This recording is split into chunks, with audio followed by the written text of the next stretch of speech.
Good evening, everyone, and welcome back to the Suburban Rifleman.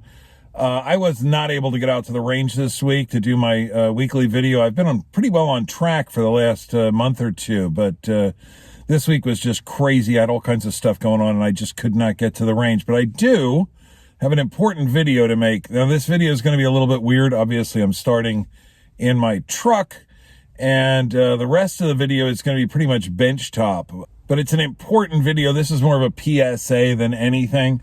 If you saw my video last week, I did go to the range with my wife, and we shot a couple of pistols. My new Kel-Tec P17, my old Beretta M9, and two pistols that we've had for about a year, my Glock 19X, and my wife was shooting for the very first time her Beretta APX A1 carry. Now, when Beretta introduced that pistol, it was meant to compete sort of in the mid-tier Micro 9 market. I think it was meant to compete directly against the Glock 43, for instance. Now, I think my wife paid about $350 for the pistol a year ago, so it was a little bit less expensive than, say, a Glock, an equivalent Glock or SIG, but it was definitely up there solidly in the mid-tier. I'm sure many of you have noticed recently that the APX A1 carry from Beretta has gone way down in price. There's some really, really good deals on the pistol now. I think Palmetto State Armory has had it as low as $279 a few months ago, and Beretta was throwing in a $100 rebate, so you could get a brand new Beretta APX A1 carry for essentially $179, which I don't think you can go wrong at that price at all. They're a little bit more expensive now. Palmetto has it currently, I think, at $299. At least that's what I paid a little less than a week ago, and Beretta has dropped the rebate down to $50. So I still got the pistol for $250, but I was so impressed with my wife's APX A1 carry last week, I thought I'm going to buy one for myself, and it came in today, and I have it right here in the box. But if you're buying this and thinking you're getting that, you're mistaken. There's some things that they've changed about the APX A1 carry. I think they've made at least one improvement to the pistol, but there's some things that some of you may not really like, and they probably wouldn't have been deal breakers for me, but I would have thought about purchasing this pistol, even at $250, a little bit more carefully than I did, not knowing what I was getting into. So this isn't going to be the greatest video I ever made. Most of the rest of it will be filmed on my kitchen table, most likely. But I want to get this video made because there's some important information you should probably know if you're considering buying a brand new Beretta APX A1 carry. So let's move into my house, into the tabletop, and take a look at it a little bit more closely. All right, everyone. So as I've already stated, this is not meant to be a review of the APX A1 carry. Basically, this is just a public service announcement. I will try to do my very next video. I'll take my new APX A1 carry out to the range and do a little bit of shooting with it, and I'll go over some of the points about the pistol. So the pistol was introduced, I don't know, a year and a half or 2 years ago. My wife bought this one about a year ago, and she paid about the going rate. It was about, I think, about $350 or so at the time, and which is much more than they're selling for now. I've already mentioned some of the deals you can get from places like Palmetto. I think even Cabela's is selling the APX A1 carry at $299 right now with a $50 rebate, so you can get the same deal that you can get from Palmetto. I just ordered mine into my local FFL because it was a lot easier for me. It's not a bad looking pistol. It's very narrow, and some people have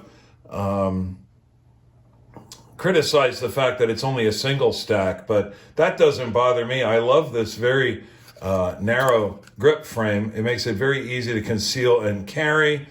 Some people have criticized the trigger, which is, 6 pounds. It's pretty heavy, but it's not terrible. It's not as bad as a lot of people make it out to be.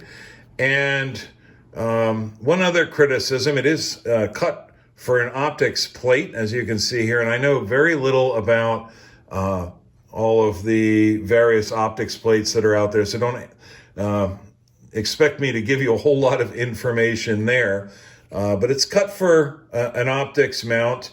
And one of the criticisms of this particular pistol that I've seen in other video reviews is that the front sight, which is dovetailed sort of longitudinally into the slide, is held in place with a set screw. And the rear sight, which is dovetailed laterally into this optics plate, is also held in place with a set screw. And apparently Beretta didn't use any Loctite on those, or didn't Loctite all of them. And some people have had those rattle loose during shooting. One video I saw just a few days ago, they lost the rear sight altogether. I'm sure Beretta will replace that for you if it happens, but you could lose your front sight, you could lose your rear sight.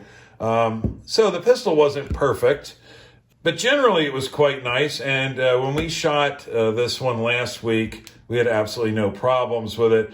Now, I wasn't able to locate the box that my wife's pistol came in before I did this video, but I can tell you that this pistol came with one 8-round magazine. It came with one 6-round magazine, which had a pinky rest type base plate, but the general base plate didn't come down nearly as far as this. And then it came with a replacement flat base plate. If you didn't want to have the pinky rest and you didn't want this big mag extension hanging out the bottom. It also came with some tools. I think it came with an Allen key for removing the optics cut plate. There might have even been a small Allen key for doing the sights. I'm not sure, but it came with a lot of stuff in it, and it was priced accordingly. As I said, I think she paid a little more than $350 for it. Now, let's take a look at what you get when you purchase one today for $299 minus a $50 rebate from Palmetto State Armory. So the box is exactly the same. This is the same cardboard box that my wife's APX A1 came in. And I got the wolf gray frame because I wanted to have something a little bit different than my wife's pistol. Inside the box, however, you will notice there's nothing. There's a Beretta branded trigger lock, which will go in my box of cable type trigger locks that I never use, and an instruction manual and a warranty book and some kind of promotional crap, and that's it. No extra magazine, no spare base plates, no tools, no other swag, but that's fine. I mean, they got to cut costs somewhere. So this pistol came with just the one 8-round magazine with the base plate extension, which works actually very nice for me. It fits my hand. I have plenty of grip there. And of course, the frame, I guess this is not really the frame. The serialized part is inside there, but the grip frame is stippled and it's got some nice texturing here, and you get really good grip on this. Came with one 8-round magazine, which isn't a deal breaker. Again, they've got to save costs somewhere, and you can get these magazines for about $27. So be prepared to shell out for a couple more mags if you want them. The thing that really I noticed right away in the parking lot of my FFL when I took it out of the box to really get a good look at it was this plate for the optics cut. As I mentioned earlier on these early pistols, there was a problem with the set screws vibrating loose in the front and the rear sights, and the rear sight being able to fall out of its dovetail. Well, you're certainly not going to lose the rear sight out of its dovetail on my new pistol, because there is no set screw, nor is there a dovetail, nor is there a separate rear sight. This is a plastic plate. Now, it is glass reinforced nylon, but I took these two screws out and I removed the plate earlier, and my dog is drinking water to add to the allure of this kind of crappy video. But I took these two screws out earlier and took the plate off, and this is in fact all one piece of glass reinforced nylon. So you're not going to be making any windage adjustments on this rear sight. Now, I mean, Glocks have been coming with plastic sights for decades, and a glass reinforced nylon sight for me isn't the end of the world. But this is not mentioned anywhere on Beretta's website. It's not mentioned anywhere on any of the retailers' websites that I've seen, nor is the fact that this pistol comes with a single 8-round magazine as opposed to an 8-round magazine and a 6-round magazine. Oh, you were really, really thirsty. I have a baby camel over here. So anyway, that was it. This video is already getting pretty long. This would not have been a deal breaker for me. I would have felt a lot better if I had gotten this pistol for $179, as some folks were getting it for a few months ago, rather than the $250 that I paid after rebate.